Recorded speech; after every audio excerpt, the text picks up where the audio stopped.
AJ ನ್ಯೂಸ್ಗೆ ಸ್ವಾಗತ. Yadgir 10-12 TMC ನೀರು ಬಿಟ್ಟಿರುವುದು ಯಾವ ನ್ಯಾಯ? ಜಿಲ್ಲೆಯ ಸಚಿವರಿಗೆ ಹಾಗೂ ಶಾಸಕರಿಗೆ ರೈತರ ಪರ ಕಾಳಜಿ ಇಲ್ಲದಿರುವುದು ವ್ಯಕ್ತವಾಗ್ತಾ ಇದೆ ಎಂದು ಕಿಡಿಕಾರಿದರು.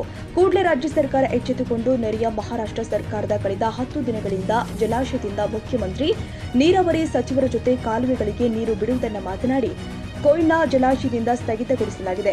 ಇದರಿಂದ ಅಂದಾಜು ಕೃಷ್ಣಾ ಭೀಮಾ ನದಿಗೆ ಬಿಡಿಸಲು ಕ್ರಮ 3.25 ಲಕ್ಷ ಎಕರೆ ಭೂಮಿಯಲ್ಲಿ ಬೆಳೆದು ಕೈಗೊಳ್ಳಬೇಕು. ಇಲ್ಲದಿದ್ದರೆ ಕೋಟ್ಯಾಂತರ ಕಟಾವಿಗೆ ಬಂದಿರುವ ಭತ್ತ, ಶೇಂಗಾ, ಸಜ್ಜಿ ಬೆಲೆಯ ರೈತರ ಬೆಳೆಗಳು ನಾಶವಾಗಿ ಜೋಳ ಇನ್ನಿತರ ಬೆಳೆಗಳು ಒಣಗ್ತಾ ಇದೆ. ರೈತರು ಆತ್ಮಹತ್ಯೆ ಮಾಡಿಕೊಳ್ತಾರೆ ಎಂದು ಈಗಾಗಲೇ ರೈತರು ಲಕ್ಷಾಂತರ ರೂಪಾಯಿ ಖರ್ಚು ಎಚ್ಚರಿಸಿದ್ರು. ನಂತರ ಸ್ಥಳಕ್ಕೆ ಆಗಮಿಸಿದ ಮಾಡಿ ದಿಕ್ಕು ತೋಚದೆ ಕಣ್ಣರಿನಲ್ಲಿ ಜಿಲ್ಲಾಧಿಕಾರಿ ಡಾಕ್ಟರ್ ಸುಶೀಲಾ ಬಿ ಹಾಗೂ ಇಂದಲ್ಲ ನಾಳೆ ತಮ್ಮ ಬೆಳೆಗೆ ಸರ್ಕಾರ ನೀರು ಜಿಲ್ಲಾ ಪೊಲೀಸ್ ವರಿಷ್ಠಾಧಿಕಾರಿ ಪೃಥ್ವಿ ಕಬ್ಬಿಡತ್ತೆ ಆತಂಕದಲ್ಲಿ ಕಾಲ ಕಳೆದಿದ್ದಾರೆ. ಶಂಕರ ಅವರಿಗೆ ಮನವಿ ಪತ್ರ ಸಲ್ಲಿಸಿದ್ರು, ಆದರೆ ಇನ್ನೂ ಕೂಡ ನಿರ್ಧಾರ ಪ್ರಕಟಿಸಿಲ್ಲ ಎಂದು ಪ್ರತಿಭಟನೆಯಲ್ಲಿ ಕರವೇ ಮುಖಂಡರು ಆದ ಆಕ್ರೋಶ ವ್ಯಕ್ತಪಡಿಸಿದ್ರು. ಜಿಲ್ಲೆಯಲ್ಲಿ ಸಿದ್ದುರಡ್ಡಿ, ತಂಗಡಿಗೆ, ಮಲ್ಲು, ಮಾಳಿಕೇರಿ ಪ್ರಮುಖವಾಗಿ ಭೀಮಾ, ಕೃಷ್ಣಾ ನದಿಗಳು ಸಿದ್ದುನಾಯಕ, ಹತ್ತಿಕುಣಿ ರೈತ ಹರಿತಾ ಇದೆ.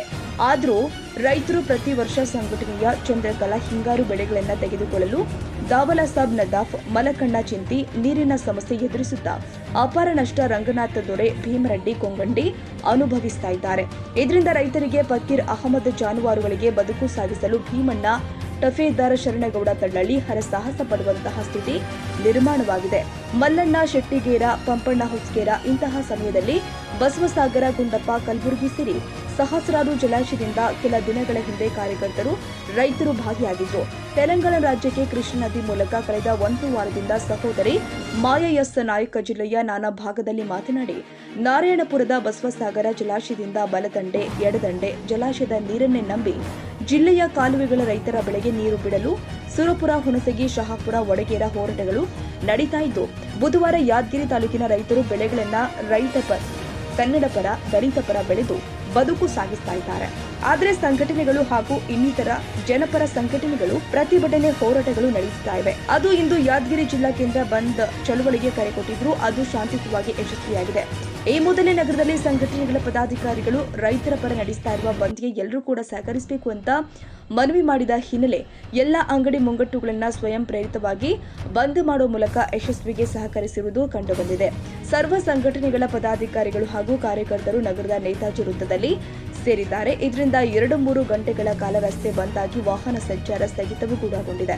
ಇನ್ನು ಪ್ರತಿಭಟನಾಕಾರರನ್ನು ಉದ್ದೇಶಿಸಿ ರೈತ ಸಂಘದ ರಾಜ್ಯ ಉಪಾಧ್ಯಕ್ಷ ಮಲ್ಲಿಕಾರ್ಜುನ ಸತ್ಯಂಪೇನ್, ಕರವೇ ಜಿಲ್ಲಾಧ್ಯಕ್ಷ ಟಿಎನ್ ಭೀಮನಾಯ್ಕ, ರೈತ ಸಂಘದ ಜಿಲ್ಲಾಧ್ಯಕ್ಷ ಚೆನ್ನಪ್ಪ ಆನೆಗುಂದಿ, ಶರಣಗೌಡ ಗೂಗಲ್, ಡಿಎಸ್ಎಸ್ನ ನಾಯಕ ಮರೆಪ್ಪ ಚಟ್ಟೇರ್ಕರ್ ಹಾಗೂ ಅನೇಕರು ಹಾಜರು. ಕನ್ನಡಿಗರ ಮೆಚ್ಚಿನ ನಿಮ್ಮ ಎಜೆ 24/7 ನ್ಯೂಸ್ ಕನ್ನಡ ವಾಹಿನಿ ಇದೀಗ ಟಿವಿಯಲ್ಲಿ ಲಭ್ಯ. ವೇಳೆ ನೋಟಿಸ್ ಕೊಟ್ಟಿದ್ರೆ ವಾಪಸ್ ತಗೋತೀವಿ. ಇವತ್ತು ವಕ್ಫ್ ಪ್ರಾಪರ್ಟಿ ಅಂತೇಳಿ ಬರ್ತದೆ ಅಂತ ಹೇಳಿದ್ರೆ ರೈತರು ಬೀದಿಗೆ ಬಂದ್ರೆ ಏನ್ ಮಾಡ್ಬೇಕಾಗುತ್ತೆ? ಯಾರು ವೋಟ್ ಹಾಕಿಲ್ಲ ಅಂದ್ರೆ ಗ್ಯಾರಂಟಿನೆಲ್ಲ ಸ್ಟಾಪ್ ಮಾಡ್ಬಿಡ್ತೀವಿ.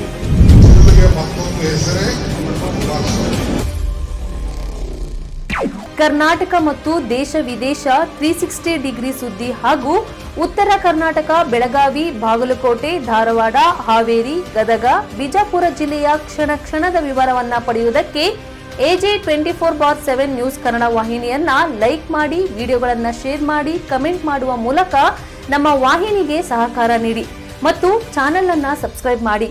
ಧನ್ಯವಾದಗಳು.